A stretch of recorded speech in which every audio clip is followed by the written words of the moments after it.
શૈલજા, એનું નામ શૈલજા હતું. શૈલજા એવા સંતનો ભેટો થઈ ગયો. એમણે મને શીખવાડ્યું કે કમળ કાદવમાં ખીલે, છતાંય કમળ ચોખ્ખું રહે, સરસ રહે, સુંદર રહે, સુગંધી રહે. અને ઠાકોરજીને યમુનાજીને કમળના માળાજી આવે. તો સંસારમાં એમ રહેવાનું. પત્ની રાજી થઈ ગઈ. એ કે જે આજે હું એમની સાથે રહીને ન કહી શકી, કાંઈ મારું અપમાન જ કરે.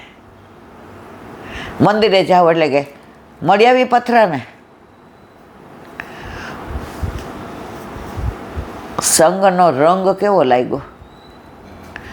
જો ખરેખર સંત હોય ને તો એની અસર થાય ને થાય. ત્યારે કહ્યું કે કરીશ બધું, પણ સંતે શીખવાડ્યું સાક્ષી ભાવ. આ બધું પ્રભાની ઈચ્છાથી થાય છે. હું કાંઈ નથી કરતો. આજે મને દીવાન બનાવ્યો એનું કારણ એ પ્રભુ છે. તારા જેવી સુલક્ષણી પત્ની મળી. જો પત્ની હોય, ધર્મપત્ની હોય અને બૈરી હોય. ધર્મપત્ની હોય ને તમારે જોવું જ ના પડે. એ ધર્મ તરફ જ વાળે. ધર્મ એટલે શું? ખરા ખોટાનું જ્ઞાન કરાવે. કે આ કરાય ને આ ના કરાય. અને ભગવત નામ લઈએ. ધારે અતિ અતિ ધર્મ. સાંભળ, દર મહિને હું ત્યાં જવાનો છું અને સવારથી સાંજ બાબાની સાથે જાપ કરીશ. ઓલે કે હું સંસાર છોડીને નહીં જાઉં, હું સંસારમાં રહીને શ્યામને ભજીશ. આપણા બે ફૂલ જેવા બાળકો છે, મારી ફરજ નહીં છોડું. તો કે બાબાએ આવું જ કહેતા હતા કે કર્મણી એ વસ્તે અધિકાર મા ફલેશુ કદાચન. કર્મ કર. તમારું કર્મ છે. તમે દીવાન, રાજા ખોટું કરે તો તમે એને સાચું સમજાવો. રાજમાં ખોટા કર ઉઘરાવાતા હોય અને પ્રજા દુઃખી થતી હોય તો તમે એનું ઉપરાણ ઉતારો. કોઈને અન્યાય થતો હોય તો રાજાને સમજાવો. મહિને તમે ત્યાં ના જાઓ ને અહીંયા તમે આ બધું સારું કરો ને તો પ્રભુ તમારાથી રાજી જ રહે. આ વસ્તુ તું મને કહેતી હતી તો પહેલાં કેમ નહોતો સમજતો? તમને સંગ નહોતો લાગ્યો. તમે દુસંગમાં જતા. રાજમાં તમે રાજાની હારે બધી એ જ વાતો કરતા હો. તમારા બધા દીવાનના બધા ચમચાઓ હોય, એની સાથે તમને વાહવા ગમતી હતી. હવે ગમે તમને કે ના? હવે તમારા મનમાં કલ્યાણની ભાવના આવી ગઈ. દીવાન કે ગુરુ ના પાડી કે હું કોઈને કરતો, ચેલો કોઈને કરતો નથી. પણ આજે એમણે સમજાવ્યું એ જ તે મને કીધું. ત્યાં ન ગયા હોત તો તારા સુલક્ષણ બધા મને ક્યારે સમજણ પડત. તો છોડો બધું. ભગવત નામ લઈને કર્મ, તમારું જે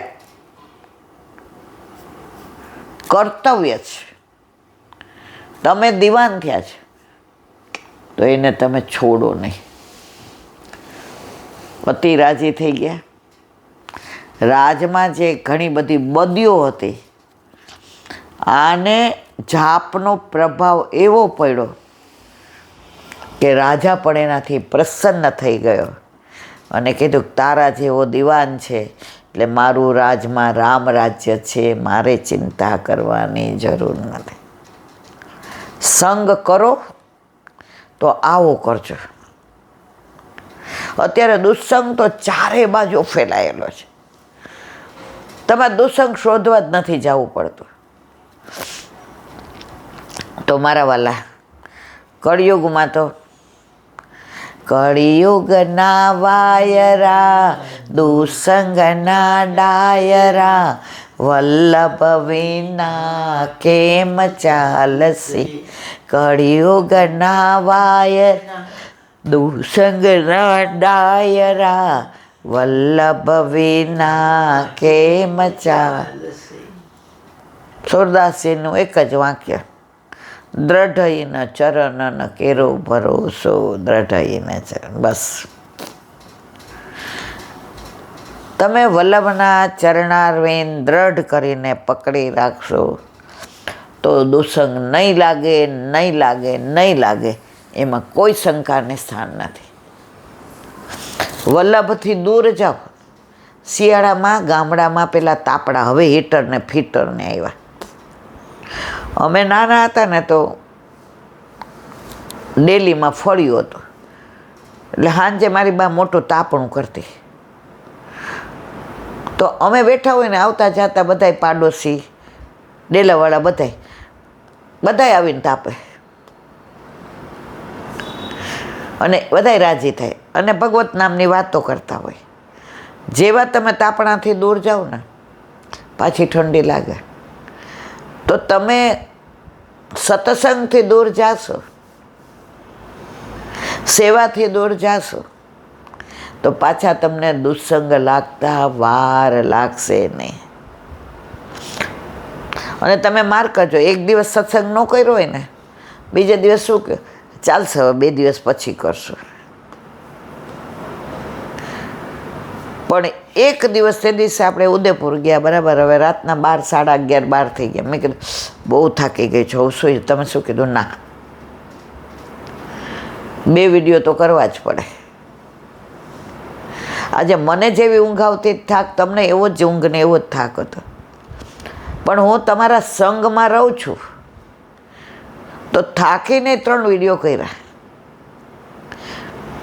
એમાં નિમિત્ત પ્રભુએ તમને બનાવ્યા કે ના. મેં વિચાર કર્યો કે મને આટલો બધો થાક લાગ્યો તો એમને લાગ્યો જ હશે ને. તો ઘરમાં કે બહાર તમે સારાના સંગમાં રહ્યો તો સત્સંગ મળે, અને બુરાના સંગમાં રહ્યો તો દુસંગ મળે.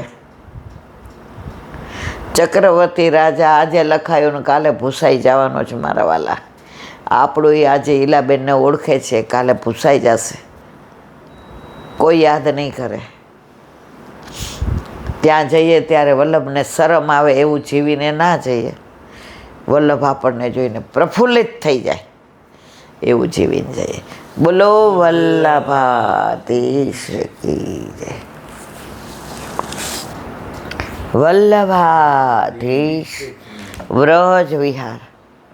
નવનીત પ્રિય શાસ્ત્રીને ભગવત સ્મરણ. આપણે અત્યારે કામવનની લીલાનું અનુસંધાન ચાલે છે. મૂળ વૃંદાવન કામવન છે. અત્યારનું વૃંદાવન ભૌતિક છે. વલ્લભને ખબર હતી કે આ ભૌતિક વૃંદાવન છે. તો બેઠકજી સિવાય વૃંદાવનમાં પુષ્ટિ માર્ગીય કશું જ નથી. અને કામવનમાં બધુંય છે, ચરણપાળી છે ને ભોજન થાળી છે ને વૃંદાદેવીનું મંદિર છે, 84 ખંભાઈ છે ને લપસણી સિલાઈ બધું છે. ટૂંકમાં 3 દિવસ ઓછા પડે. તો મૂળ વૃંદાવન આપણું કામવન છે. આ વૃંદાવનમાં જો તમને ભૌતિક સુખ જ મળશે. અને અહીંયા જાઓ એટલે તમને શ્રીકુંડ જાઓ, વિમલકુંડ જાઓ, તમને અંદરથી ને એક ઉમંગ આનંદ થશે. તો અત્યારે આપણે એ વૃંદાવન એટલે કે કામવનની વાતો કરી રહ્યા છીએ.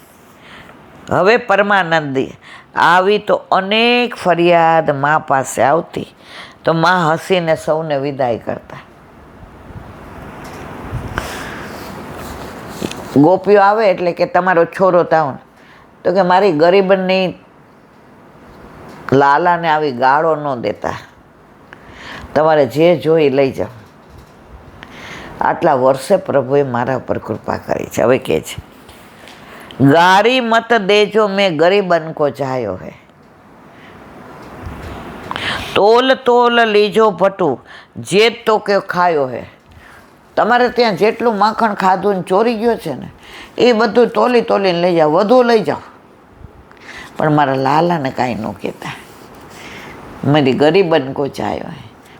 યશોદામાના આટલા વર્ષે પ્રભુ પધાર્યા. એ પ્રભુ પધાર્યા એને ખબર જ નહોતી, મારો લાલો છે. ડોંગરેજી મહારાજનું ભાગવત એવું છે, જે નવા નવા વૈષ્ણવ બને ને ભાગવત વાંચે ને ડોંગરેજી મહારાજનું, તો એમાં લાલો લાલો જ આવે ને આપણને ભાવ વધે. તો યશોદાજી તો એમ જ સમજે છે કે મારો લાલો છે. ગાળ મત દેજો, તમારું જેટલું ખાધું છે ને એટલું લઈ જાઓ બધાય જોખી જોખી, અરે વધુ લઈ જાઓ, પણ મારા લાલાને કાંઈ ન કહેતા. સુરદાસી ગાય છે, પોતાના એકના એક લાલને કોઈ ગાળ ન દે, જેનું જેટલું ખાધું હોય એટલું માં દેવા તૈયાર છે.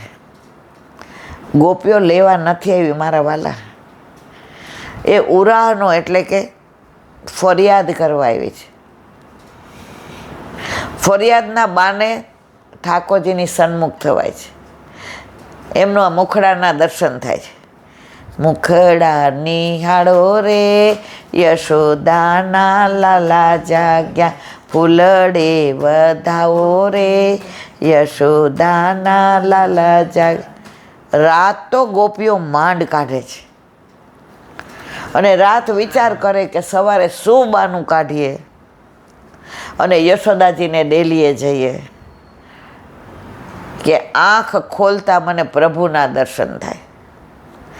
આંખ મારી ઉઘડે શ્રીજી બાવાની રખો, ધન્ય મારું જીવન કૃપાએની લેખો. જાગો ને જશોદા જીવન વાણ લાવાયા રે, તમારે ઓશિકે મારા ચિરતો જંપલાવ્યા રે. આડોશી ભી જાગ્યા મારા, પાડોશી ભી જાગ્યા, સામે રે પડોશણના વલોણા રે વાયા રે. જાગો ને જશોદા જીવન વાણ લાવાયા રે. સાસુ જશોદા મારા નણંદી સુભદ્રા, આપણા બેઉની વાતો સાસુજીએ સાંભળી, આપણા બેઉની વાતો નણંદીએ સાંભળી. જાગો ને જશોદા જીવન વાણ લાવાયા રે.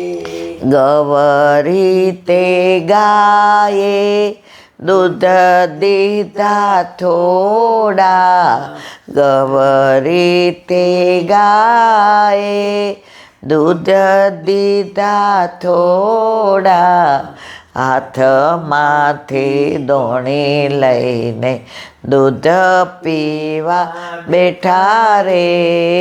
જાગો ને જશોદા જીવન વાણ લાવાયા રે.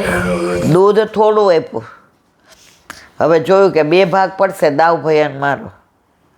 ઠાકોરજી કે એમાં આપણે મસ્તી નહીં. માને કે લાવ દોઈ દો. માં તો ભોળા, મારો લાલો કેવો ડાયો, દોણે લઈ જેટલું આવ્યું બધું પોતે પી ગયા. ગવરી તે ગાયે દૂધ દીધા થોડા, હાથમાંથી દોણી લઈને દૂધ પીવા બેઠા રે. ડાયરેક્ટ પી ગયા. અંદર નાખું તો અંદર જાય તો 2 ભાગ પડે ને.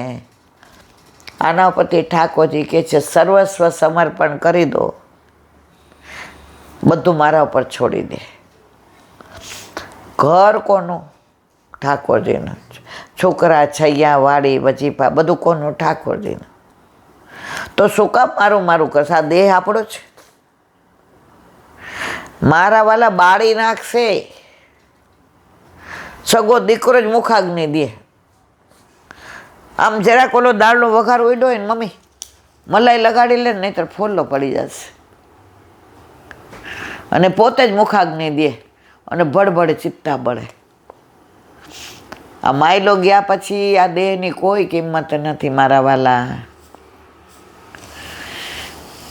તો અહીંયા કહે છે કે કોઈ પણ બાને, મેળ લેવાને બાને, રવૈયો લેવાને બાને યશોદાજીને ડેલી આવે. યશોદાજી કે હવારમાં કેમ આવી? માં એ તો હું યમુનાજી જળ ભરવા જતી હતી ને તો એમ થયું કે એક ઘડો તમારો લેતી જાવ. હા ગોપી, સારું કર્યું. ઘડો ભરવાનું બાનું હતું ઠાકોરજીના મુખારવિંદના દર્શન કરવા હતા. બસ બધાનો એક જ ધ્યેય છે. ગોકુળ કેમ કહેવાય છે? ગોવાળિયા હોય, ગાયો હોય, બચરા હોય, ગોપી હોય, ગોપ હોય, વ્રજવાસી હોય, બધાને સવારે દર્શન કોના કરવા છે? હા, કોઈને એકબીજાને સામું જોવાનો ટાઈમ નથી. કોઈ ઈર્ષાય નથી કરતું તું જાશો હું તારાથી આગળ થઈ. બધાય મનમાં એક જ ભાવ લઈને ઠાકોરજી જાગ્યા હશે, આંખો મૂંદતા હશે, વાળ વિખરાયેલા હશે, અલકાવલી છૂટી ગઈ હશે, ઠાકોરજી બગાસા ખાતા હશે, આંખો ચોળતા હશે. આવા દર્શન મને થાય તો કેવું સારું. વળી બીજા ઠાકોરજીની માળા મરગજી થઈ ગઈ હશે. મરગજી એટલે કરમાયેલી. વસ્ત્રો અસ્તવ્યસ્ત થઈ ગયા હશે. ઠાકોરજી બહાર આવીને મારા સામું મંદે મંદે મુસ્કાશે. દરેક પોતાનો ભાવ લઈને જાય છે.